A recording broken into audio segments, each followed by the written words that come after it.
Welcome back to the Temple of Tomes with your host, Indie Comics Jones. Today is August 15th, 2020, and we're at episode 68. Today we're going to take a look at Image Comics Skybound number 1, Invincible. This is a free comic book day book, and it's also going to be a Prime Video coming up. It's the best superhero comic book in the universe. Well, I beg to differ. Okay, it's also written by Robert Kirkman. Let me take a look at the credits here. Robert Kirkman, writer and letterer. Corey Walker, penciler and inker, and Bill Crabtree, colorist. Okay, first of all, the cover.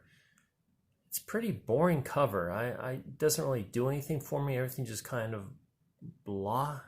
There's like all this space on this side. I guess you got your little ad there, and then we got the block down here for, obviously it's free comic book day, and they're going to put their own store stamp there, so can't really blame them for that so much, but it's just kind of boring looking.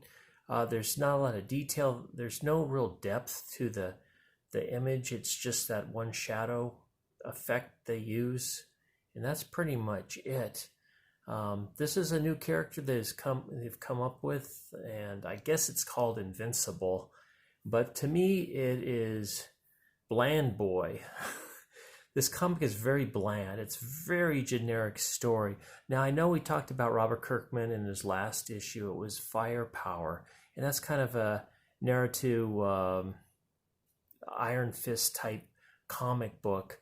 And it's also got this very, very bland story. That one had like 14 pages of a cookout, a hot dog backyard cookout. And this one starts slow as well. There's a little bit of humor in here that I don't know if it's really that funny, but we can take a look at it. You can be the judge of that. But anyway, let's start it out. And it starts out with Invincible, or Bland Boy, as I like to call him. Says, you really ruined my afternoon, and it's I don't know if it's a robot or whatever, but it's just the way it starts, this action-packed issue here. And he's flying over some Arctic thing. Anyway, I don't know if they're going to revisit this. As you can see, this is like very digitally drawn. The lines are hard lines, not a lot of curvation to them, and just the whole thing's like that. I don't know if it's a 3D modeling or just how he did it, but it's just very, not that exciting, not that dynamic. So he's got this guy, the robot, half robot, whatever he's got on a bomb. I guess maybe that was a bomb strapped to him. Let's take a look again. Maybe it's a bomb. It's got a timer on it, I guess. So he's just getting rid of them. Then we've got these standard sound effects graphics that they're not hand drawn or anything. They're very boring. It almost looks like a border. It doesn't even, a decorative board. Look it up here. Thumb. So not really, again, not real exciting, not really interesting. As Invincible has disposed of this bomb, and as he's flying off, he says, if I keep this up, I'm going to give myself a heart attack. And then the next page goes back to his house 4 months ago, and his mom saying, if you keep this up, you're going to give yourself a heart attack. And he's sitting on the can. I think she thinks he's like, can you say masturbating? Can we say that on YouTube? I don't know. If you keep this up, you can give yourself a heart attack. So I guess he's been in there a long time. But he's reading a comic book, and maybe he's reading Blade Runner 2019. Because that's a pretty crummy book, too. It says, Jesus, Mom, I'm just reading a comic book. I'll be out in a minute. And she's always worried that he's going to be late. So what a great entrance on this. I guess he's trying to keep it, light and funny. And anyway, I just think it's kind of dumb. And look at the way the artist portrays these eyes. These eyes are so far apart. She does that on all the characters. Usually the eyes should be about the size of an eye apart. And on all these, you can see there's this great distance between. There's some that's even more pronounced, like down here. So anyway, he is early. Look at those space between the eyes. Boy, it looks almost alien.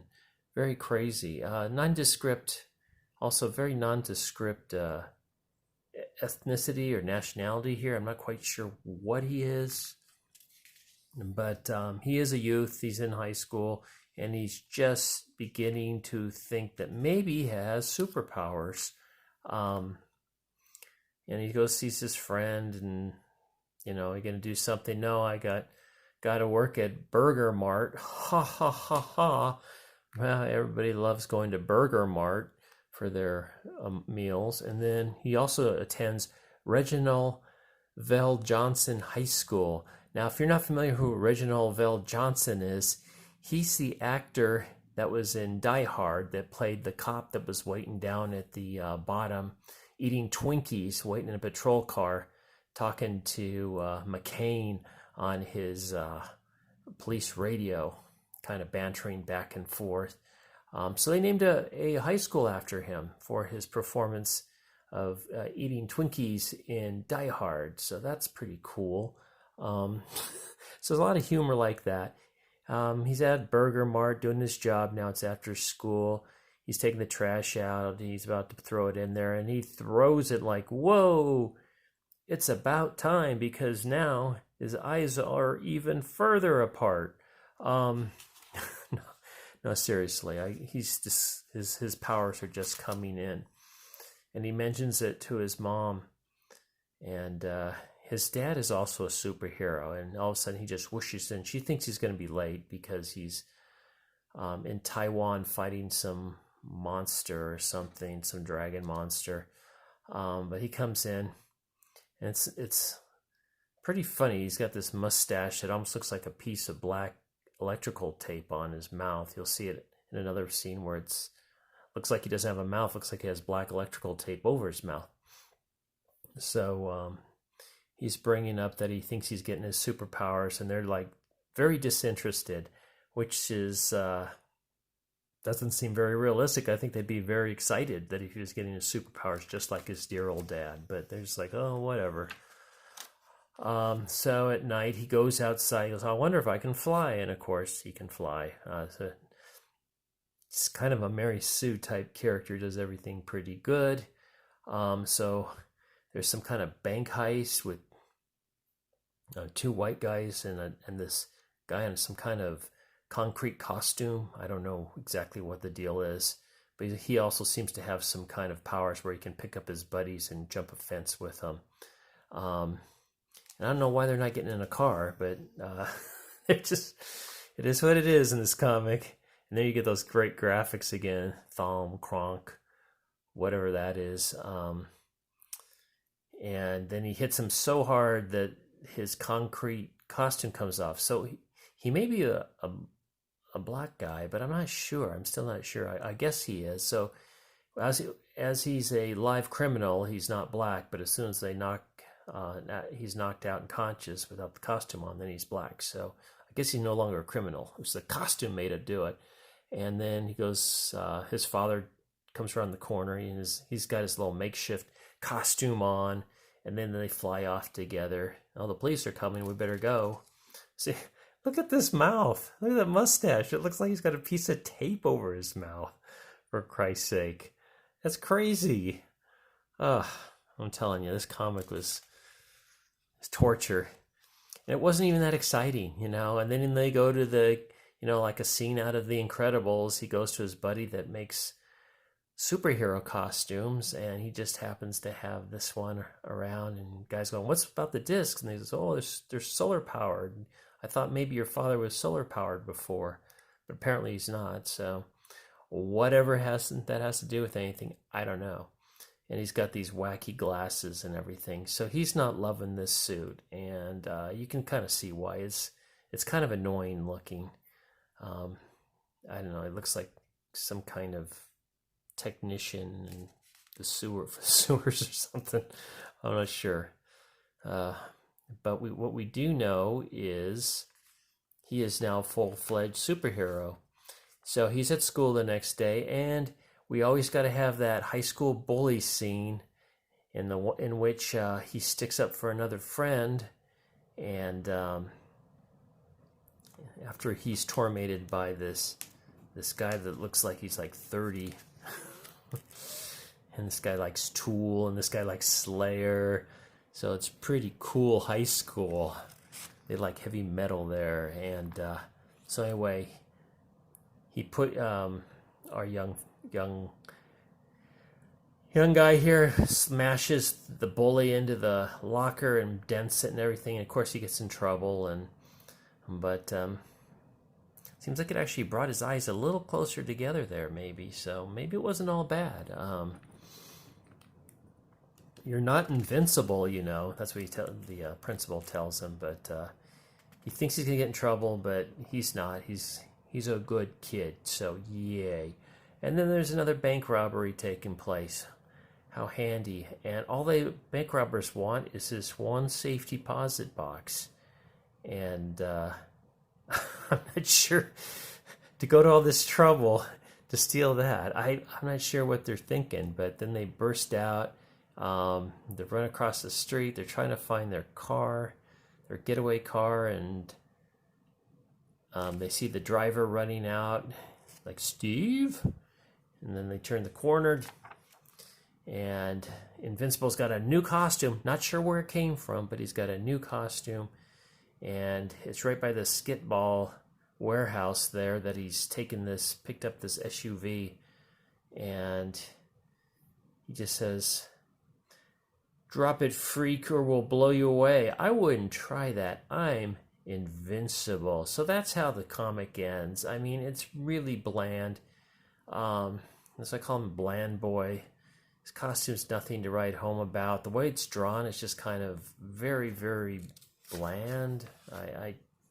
It's the whole thing.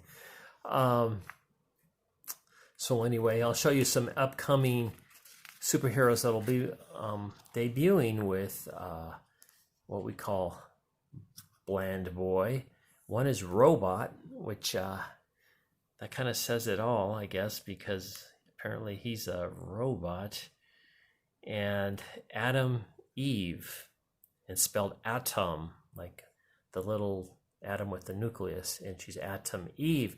Now you can't really see it on here, but we'll take a look at the symbol here that's on her. I don't know if it's on here somewhere. You can take a look.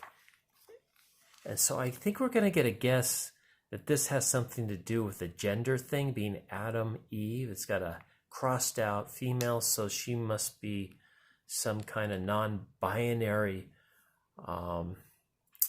hero, which is awesome. And then we get a little bit of woo, woke and racial going on there. And there's his father, Master Bland. Pretty awesome overall. So his name is Steve Yin, and he's invincible. So that's the talent. So I guess he's part Chinese. I'm not sure. Part Taiwanese. They talk about the father fighting a dragon, some kind of dragon monster in Taiwan. So maybe that was part of it. Anyway, it's really not a recommend. Here's the Firepower ad. This one is by Robert Kirkman as well. You know what? I think what's going on is Robert Kirkman's got a couple kids now, maybe some young kids, and he wants to write something for them, and he doesn't want them to be traumatized. He wants it to make it pretty generic. He wants it to be, I'm guessing, I'm theorizing here, mind you. He's trying to make something non-scary, not intimidating, easy to understand. And so because both these books are just nothing, they're not deep at all. I mean, I'm really surprised how superficial they are. The hero is just a standard hero story here. Just nothing really exciting about it. But I'm sure there will be people out there that love it because it's Robert Kirkman, or they'll just like it because of the way it looks. But my opinion is not a recommend. Anyway, please subscribe, please like, please leave comments, please dislike if you didn't like it, and leave comments. Let me know why.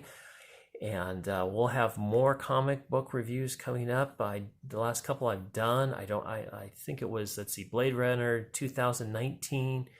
I believe that was a free comic book day comic. I haven't seen any other reviews out there, so that one's out there. And what was the other one, if I can remember? Oh, Judge Dredd, False Witness, issue 2, I think. That's a pretty recent review too, so check those out.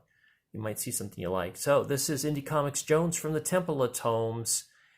Thank you for stopping by. Please subscribe, please comment, please like, and we'll see you next time. Take care.